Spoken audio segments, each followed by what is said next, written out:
Chairman board of governors, السلام علیکم۔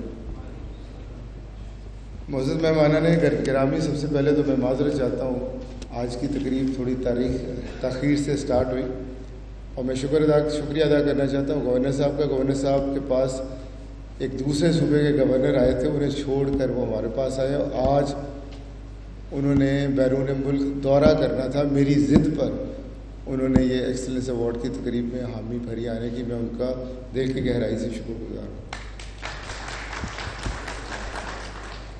اور میں معزز مہمانان گرامی عرض کرنا چاہتا ہوں، ہمیشہ پہلا سٹارٹ میرا اس بات سے ہوتا ہے کہ وہ قومیں تاریخ میں جانی جاتی ہیں جو اپنے ہیروز کو یاد رکھتی ہیں، وہ اپنے ہیروز کو رول ماڈل بناتی ہیں، انہیں ہی لے کر آگے چلتی ہیں۔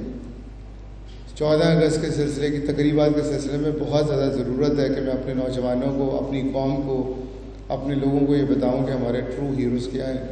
میرے نوجوان آج سلمان خان، عامر خان کو اپنا ہیرو سمجھتے ہیں۔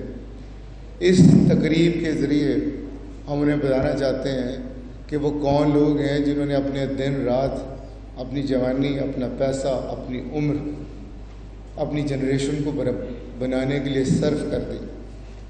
آج کے اس دن ہم اپنے ان وائس چانسلر حضرات کی خدمات کا اعتراف کرتے ہیں ایز اے نیشنل ہیرو، جنہوں نے پاکستانی یونیورسٹیز کو انٹرنیشنل رینکنگز میں اپنا مقام دلوایا۔ مجھے، میری قوم کو، ایپسب کو ان ہیروز پہ فخر ہے۔ جناب علی، یہ وہ بورڈ آف گورنرز کے چیئرمین ہیں یا وائس چانسلر حضرات ہیں جن کا خیال ہے کہ ہمارا سب سے قیمتی سرمایہ ہمارے نوجوان ہیں، اور اگر اس نوجوان کی سمت ہم نے صحیح کر دی تو یہ چینلائز ہو جائیں گے اور ان کی انرجیز ملک و قوم کی ترقی کے لیے استعمال ہوں گی، اور اگر ہم نے اس قوم کی، اس یوتھ کی ڈائریکشن ٹھیک سیٹ نہ کی تو یہی سیلاب اور تباہی کا باعث بنیں گے۔ تو میں ان وائس چانسلر حضرات کو مبارکباد پیش کرتا ہوں، اور وہ جو چیئرمین بورڈ آف گورنرز، مجھے یہاں ڈار سب نظر آ رہے ہیں، جو یہاں تشریف لائے ہیں حوصلہ افزائی کے لیے ان وائس چانسلرز کی، میں ان کا بھی شکر گزار ہوں۔ آج کی تقریب کی دو بڑی، ایک تو ٹاپ 10 پبلک سیکٹر اور ٹاپ 10 پرائیویٹ سیکٹر کی جو انٹرنیشنل رینکنگ میں یونیورسٹیز آئی ہیں، ان کو ہم گورنر صاحب سے ان کی خدمات کے اعتراف میں ایوارڈ پیش کریں گے، یہ ہماری عزت افزائی ہے۔ اور دو اور بڑے انعام ہیں، ایک لائف ٹائم اچیومنٹ ایوارڈ ہے ان صاحب کے لیے جنہوں نے اپنی زندگی اس شعبے کو دے دی۔ آپ انہیں مدینہ گروپ آف انڈسٹریز کے ریفرنس سے جانتے ہوں گے یا 92 ٹی وی کے ریفرنس سے جانتے ہوں گے، لیکن میں انہیں اس قوم کو دو خوبصورت یونیورسٹی کے تحفے کے طور پر جو انہوں نے دی ہیں، یا دو میڈیکل کالجز جو انہوں نے تحفے کے طور پر، یا دو ہسپتال جو دی ہیں، اس پہ جانتا ہوں۔ میاں محمد حنیف صاحب، chairman Madina group of industries, میرے بھائی ہیں، میرے دوست ہیں، آج وہ یہاں تشریف نہیں لا سکے، ان کے بیٹے حیدر صاحب یہاں تشریف لائے ہیں، مدینہ میں وہ ہیں اس وقت۔ میرا خیال ہے ان کی والدہ کی طبیعت کافی شدید خراب ہے، لیکن آج آپ سب کے سامنے میں اس نیشنل ہیرو کی خدمات کا اعتراف کرتا ہوں۔ اور دوسرے وہ جو ہم میں نہیں رہے، لاہور کو ایک بڑا خوبصورت تحفہ ملا ہے یونیورسٹی آف لاہور کی طرف سے، وہ یونیورسٹی آف لاہور جو اپنے انوویٹو اور کریٹو پروگرامز کی وجہ سے مشہور ہے، وہ یونیورسٹی آف لاہور جو لاہور کے 25,000 اسٹوڈنٹس کو اس وقت ڈفرینٹ بیچلر سے لے کر پی ایچ ڈی پروگراموں میں پڑھا رہی ہے اور تعلیم کے زیور سے منور کر رہی ہے، اس کے بانی، فاؤنڈر، وہ فاؤنڈر جنہوں نے ایپسب کی بنیاد رکھی، وہ آج ہم میں نہیں ہیں، لیکن ان کی جو توانائیاں ہیں، ان کی جو ویژن ہے، وہ آج بھی ہمارے دلوں میں ہے۔ رؤوف صاحب کی خدمت میں ہم لیگیسی، مرحوم رؤوف صاحب کی خدمت میں ہم لیگیسی ایوارڈ پیش کریں گے جو ان کے بیٹے اویس رؤوف صاحب وصول کریں گے۔ ہمیں ان پہ فخر ہے، اور اللہ تعالیٰ ہم سب کو انہی کی طرح کا بننے کی توفیق عطا فرمائے۔ معزز مہمانان گرامی، مبارکباد کے علاوہ میں ایک اور طرف آپ کی توجہ دلانا چاہتا ہوں، چونکہ سارے وائس چانسلرز اور چیئرمین بورڈ آف گورنرز یہاں موجود ہیں، پاکستان کی ساری یونیورسٹیز کے پی کے سے لوگ آئے ہیں، سندھ سے لوگ آئے ہیں، اسلام آباد سے لوگ آئے ہیں، پنجاب کے لوگ ہیں۔ یہ یونیورسٹیز وہ ہیں جو ہماری یوتھ کو ڈرائیو کرتی ہیں، اور میں آپ کا بڑا شکر گزار ہوں، کیونکہ اگر آپ نہ ہوتے تو ہماری یونیورسٹیز انٹرنیشنل لینڈسکیپ میں آتی ہی نہیں. تو یہ انٹرنیشنل رینکنگ میں آنا بہت بڑی بات ہے. لیکن میں بصد احترام آپ کی توجہ ایک امپورٹنٹ فیکٹر کی طرف مبذول کرانا چاہتا ہوں کہ آج بھی ملک میں غربت، جہالت، بے روزگاری اور لاقانونیت کے سائے چھائے ہیں. آج بھی ٹرانسپیرنسی انٹرنیشنل کی رپورٹ کے مطابق 180 ممالک میں پاکستان کا نمبر 133واں ہے. وہ ملک یہاں پر سارے مسلمان ہیں، آئی ڈی کارڈ پہ لکھا ہوا ہے مسلمان ہیں، جن کے نبی پاک صلی اللہ علیہ وسلم کو لوگ صادق اور امین کے نام سے جانتے تھے رسول بننے سے پہلے. آج بھی انٹرنیشنلی فلپینز اور بنگلہ دیشیوں کو پاکستانیوں پہ ترجیح دی جاتی ہے ورک فورس کے حوالے سے. آج بھی اگر ہم اپنی کمیونٹی میں انٹرویو کرنے جائیں، اپنے بچوں کے انٹرویو کرنے جائیں، اگر ہم انڈسٹریز سے پوچھیں کہ میرے اسٹوڈنٹس کا کیا حال ہے، تو وہ مجھے بتا رہے ہوتے ہیں کہ بچے وقت پہ انٹرویو پہ نہیں پہنچے، یہ راتوں رات امیر بننا چاہتے ہیں، یہ ٹیم میں کام نہیں کرتے، یہ پریشر برداشت نہیں کرتے، ان کا ویژن کوئی نہیں. تو جب میں یہ باتیں سنتا ہوں تو مجھے اپنے بچوں پہ بالکل غصہ نہیں آتا، بلکہ ان پہ ترس آتا ہے. کیوں؟ بچے تو پانی جیسے ہوتے ہیں، جس پیالے میں ڈالیں اس طرح کے ہو جاتے ہیں. تو آج میں توجہ مبذول آپ کی کروانا چاہتا ہوں کہ اس اے آئی کے دور میں ہم اچھے ڈاکٹر، انجینئر اور اے آئی ایکسپرٹس تو پیدا کر رہے ہیں، لیکن جو یونیورسٹیز کا کام ہے ایک فلرشنگ، پازیٹیو، پروگریسو سوسائٹی تیار کرنا، اس میں کہیں ہم سے بھول چوک ہو رہی ہے. اور وہ آپ کو نظر آئے گی 9 مئی 2003 کو نظر آئی ہے، جس طرح انہوں نے اپنے ہیروز اور مسجدوں کو آگ لگائی. اکتوبر 2024 میں آئی ہے، جب فیک نیوز پہ اپنے ادارے پہ چڑھ دوڑے ہیں. اگر ہم نے فوری طور پر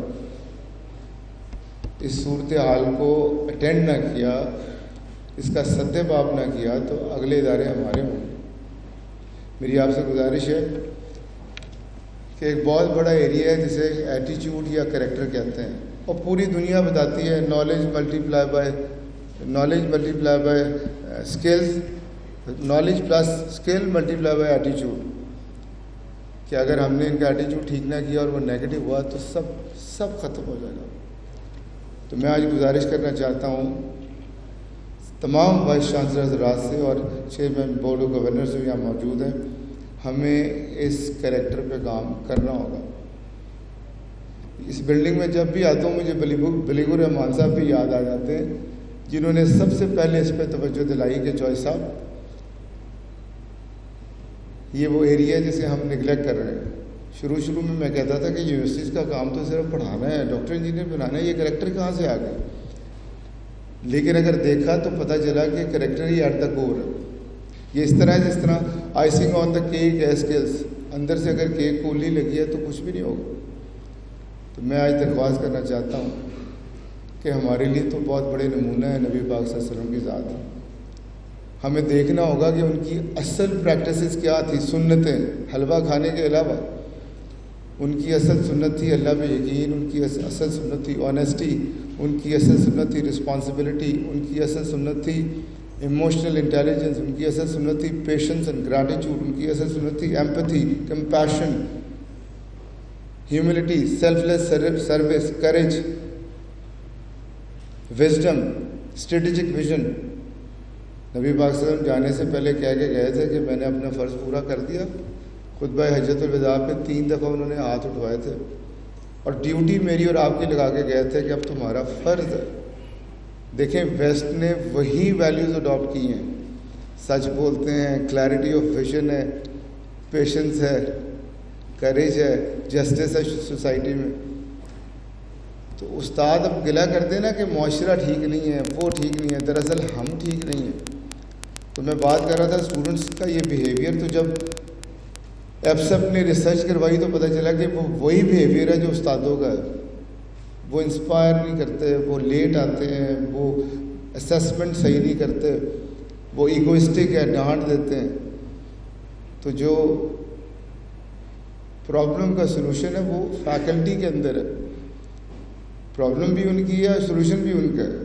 تو میں گزارش کروں گا کہ ہمیں بچوں کو دیکھنے کی بجائے اپنے ڈینز اور اپنی فیکلٹی کو دیکھنا ہوگا اور انہیں نبی پاک صلی اللہ علیہ وسلم کا راستہ دکھانا ہوگا. صرف اسلامیات کا سلیبس پڑھانے سے, صرف قرآن کو ترجمے سے پڑھانے سے کچھ نہیں ہوگا.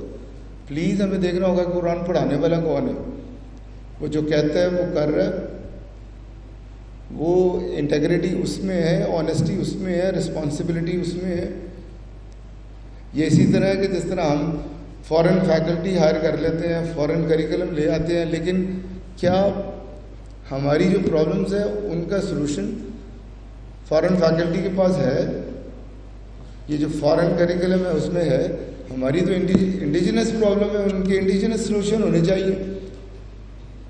ہمیں MIT اور ہارورڈ سے بہتر بننا ہے, امپریس نہیں ہونا. سیکھنا ہے. جو قومیں امپریس رہتی ہیں وہ کبھی آگے نہیں بڑھتی. ان کے ہیروز میرے ولن ہیں, میرے ہیروز ان کے ولن ہیں. ہمارے ہیرو ایک ہیں, وہ نبی پاک صلی اللہ علیہ وآلہ وسلم ہے. اتنی پستی کے معاشرے میں وہ اتنی بڑی تبدیلی لے کے آئے تھے. ایک خوبصورت ریاست بھی بنائی, فتوحات بھی کی, لوگوں کے سیدھے راستے پہ چلایا. تو ہم ان کو ماننے والے ہیں, ان کے نام پہ جان لینے کے لیے تیار ہوتے ہیں. تو جو ان کا طریقہ تھا اس پہ کیوں نہیں عمل کر سکتے؟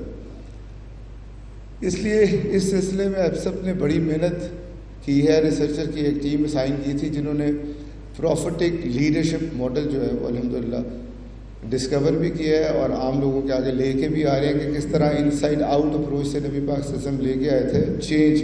اس سے بڑا لیڈرشپ ماڈل ہم نے دیکھا نہیں ہے جس کی انہوں نے پریکٹس کی تھی.